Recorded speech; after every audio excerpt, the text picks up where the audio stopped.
و علیکم السلام و رحمت الله و برکاته. برادر عزیز، بارک الله فیکم.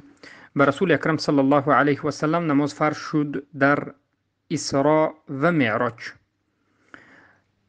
وقتی که رسول الله صلی الله علیه و سلم مشرکین را 10 سال دعوت کردند، بعد از 10 سال نماز فرض شد.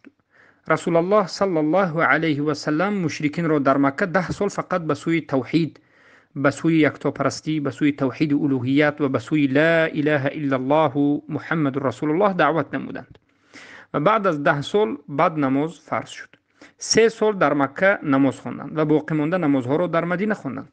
البته نمازهایی که رسول الله صلی الله علیه و سلم در مکه می خواندند از نمازهایی که در مدینه خواندند فرق داشت، چلی که حدیث مادرمان عایشه رضی الله عنها دلالت میکند که میگویند نمازها در مکه همه اش دو رکعت بود. نماز بامداد 2 رکعت سنتی نداشت، نماز ظهر 2 رکعت سنتی نداشت، نماز عصر 2 رکعت و همچنین.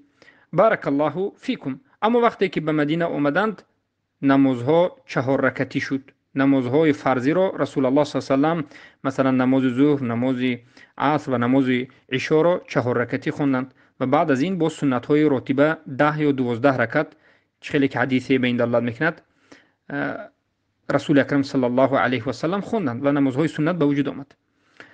این بود نمازهای رسول اکرم صلی الله علیه و سلم. برای همین است که مادرمان عایشه رضی الله عنها میگند وقتی که رسول الله صلی الله علیه و سلم به سفر می برآمدند به اصل نماز باز میگشتند. اصل نمازی که در مکه 3 سال فقط 2 رکعتی خوانده بودند، وقتی که به سفر میبرایند یا مؤمنان و مسلمین به سفر میبرند به اصل نماز باز میگردند که 2 رکعتی است، بجز نماز مغرب که 3 رکعت در هم مقیمی و در هم در سفر خونده می شود. بارک الله فیکم.